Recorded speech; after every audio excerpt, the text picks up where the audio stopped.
Hello दोस्तों, मैं आपका दोस्त सबा मेठा। मैं आशा करता हूँ आप सब अच्छे होंगे। हमारे यूट्यूब चैनल पर आपका स्वागत है। अगर आप हमारे चैनल पर नए हैं तो सब्सक्राइब कर लें ताकि आरपीएफ के संबंधित आने वाली जो भी अपडेट आपको टाइम टू टाइम मिलती रहे। वीडियो चालू करने से पहले मैं एक बार फिर बता देता हूँ कि आरपीएफ की अभी ऑफिशियली वैकेंसी नहीं आई है, इसीलिए किसी के फ्रॉड में ना फंसना। बस आप अपनी मेहनत जारी रखना, क्योंकि माहौल के हिसाब से कभी भी वैकेंसी आने का चांसेस है। तो आपको इतनी मेहनत करनी है कि जितने भी वैकेंसी निकले उसमें से एक वैकेंसी आपकी खुद की मान के उतनी मेहनत करना है। तो हमने पिछली वीडियो में लगभग सब देख लिया है कि सीबीटी कैसे होगा, फिजिकल कैसे होगा, डॉक्यूमेंट वेरिफिकेशन क्या होगा। फिर भी बहुत से बच्चों के सीबीटी के संबंध में कन्फ्यूजन हो रहा है, तो आज हम उसमें क्लियर करेंगे। मैंने बोर्ड में थोड़ा लिखा हुआ है। और एक और क्वेश्चन पूछा जाता है बार बार कि सर हमको कौन सी बुक से स्टडी करना है, वो बताए। तो मैं ये आपको पहले थोड़ा क्लियर कर लूँ कि हमारे टाइम में इतना बुक का कंपटीशन का लफड़ा नहीं था, क्योंकि मैं 2006 का भर्ती हूँ। तब इतनी कंपटीशन नहीं थी और ऑनलाइन पैटर्न भी नहीं था, वहाँ तो फिजिकली था, जो भी है ग्राउंड में करना था। फिर भी मैंने अपने जो भी स्टूडेंट थे, क्योंकि मैं ट्रेनिंग सेंटर में पोस्टिंग था, तो जिसका कॉन्टेक्ट था उसको पूछ के और गूगल पे सर्च करके थोड़ा सा इन्फॉर्मेशन निकाला। मैं यहाँ लिखा है, श्योर नहीं कह सकता, लेकिन फिर भी अगर इस हिसाब से आप मेहनत करोगे तो हो सकता है। बाकी रही आपके ऊपर जाता है कि आपका जीके और जीएस कितना पावरफुल है, रीजनिंग कितना पावरफुल है, मैथ्स कितना पावरफुल है। और अभी भी टाइम है, क्योंकि वैकेंसी आने में चांसेस तो है, लेकिन थोड़ा भी टाइम लग सकता है। तो अभी से भी तैयारी कर लेना। सीबीटी के साथ साथ फिजिकल का भी करना है, क्योंकि पता चला सीबीटी तो पास कर लिया लेकिन फिजिकल में आपको प्रॉब्लम हो गया। तो अब हम चलते हैं मेन सब्जेक्ट पे कि बुक कौन सी आपको देखना है, क्योंकि मैंने गूगल पे थोड़ा सर्च किया है और एक दो और बच्चों को जिन्होंने कंपटीशन फाइट किया 2018 का, उनको पूछा है और थोड़ा समझ के स्टडी करके मैंने लिखा है यहाँ। तो अब हम सबसे पहले सीबीटी में एक बार क्लियर कर लेते हैं कि जो एग्ज़ाम का टाइम ड्यूरेशन होगा वो 90 मिनट का होगा। कितने मिनट का होगा? बहुत से बच्चों कन्फ्यूजन हो रहे हैं कि सर सीबीटी में हमारा क्लियर करो। तो मैंने बता दिया आपको कि ड्यूरेशन कितना होगा, 90 मिनट का होगा। और जो नए बच्चे हमारे चैनल पे वीडियो है वो पहले से वीडियो देखें, क्योंकि मैंने स्टेप बाय स्टेप सभी वीडियो अपलोड किया हुआ है। तो अगर बीच में से देखोगे तो आपको समझ भी नहीं आएगा और आप मुझे क्वेश्चन करते हो कि सर ये वीडियो बना दो, वो बना दो, तो ऑलरेडी वो वीडियो मैंने बनाई हुई है। तो आप मेरी चैनल को पहले से देखें, तभी आपको समझ में आ जाएगा क्लियरली। अब हम देखते हैं टाइम ड्यूरेशन। तो जो टाइम ड्यूरेशन में 90 मिनट का दिया हुआ है टाइम ड्यूरेशन, और उसके जो क्वेश्चन है वो 120 नंबर के क्वेश्चन है। 120 के 120 आपको कंपलसरी लिखने हैं। और लैंग्वेज का भी पूछा जा रहा है बार बार, तो 15 लैंग्वेज में आप दे सकते हो। हम फिर से एक बार डिटेल से समझ लेते हैं। बोर्ड पे पूरा ध्यान देना, वीडियो को स्क्रॉल मत करना। वीडियो स्क्रॉल करोगे तो आपको फिर समझ में नहीं आएगा, फिर आप मुझे क्वेश्चन पूछोगे, फिर जवाब देना पड़ेगा। तो इससे अच्छा 10 मिनट का वीडियो रहता है ज़्यादा से ज़्यादा मेरा, तो उसको पूरा देखें और समझे। अब हम देखते हैं बोर्ड पे, समझते हैं बात को कि जो टाइम ड्यूरेशन है वो कितना है। मैंने पहले बताया 90 मिनट का है। आपको 90 मिनट में 120 क्वेश्चन करने हैं। कितने करने हैं क्वेश्चन? 120 के 120 क्वेश्चन आपको पूरे करने हैं।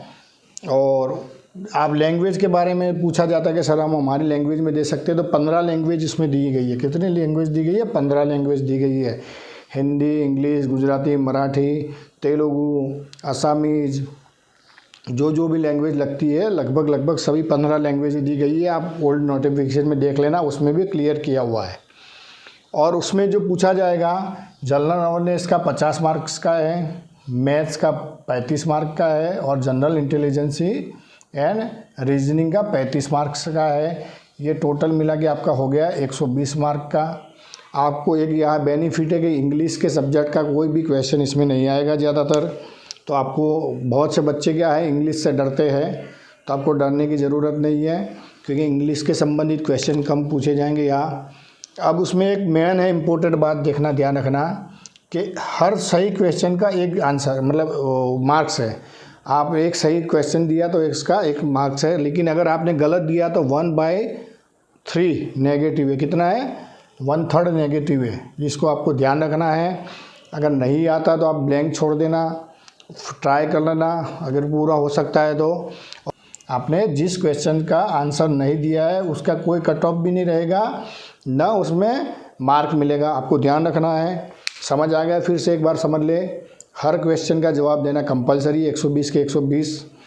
एक क्वेश्चन का 1 मार्क्स है और नेगेटिव में 1/3 सिस्टम है। अगर आप गलत लिखते हो तो 1/3 सिस्टम में नेगेटिव काटा जाएगा। अगर आप कोई भी क्वेश्चन नहीं लिखते तो वो ना नेगेटिव में जाएगा ना उसमें मार्किंग आएगा। तो आपको ध्यान रखना है। अगर आपको समझ आ रहा है कि मैंने 80 या 90 या 100 क्वेश्चन लिखे वो ठीक है, बाकी के समझ नहीं आ रहे तो नेगेटिव जाए, उससे अच्छा उसको ब्लैंक छोड़ना है तो छोड़ सकते हो। आप पे रहता है, मेरे कहने पे मत चलना। मैं एक आपको सजेशन दे रहा हूँ।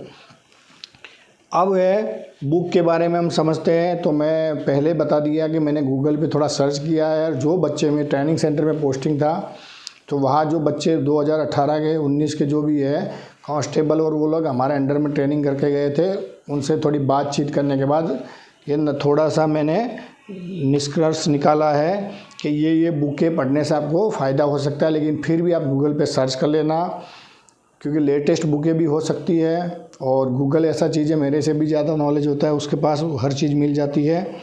तो हम फिर से समझते हैं कि जो बुक्स है, बुक्स के बारे में तो सबसे पहले आपने मेन सुना होगा ल्यूसेंट के बारे में सुना होगा। उसकी बुकें बहुत फेमस चल रही है। सेकंड में आता है रीजनिंग का BS सेजवाई और SS सेजवाई नाम करके है, उनकी बुकें चलती है। और पर्सनल पब्लिकेशन की भी है, ये ध्यान रखना।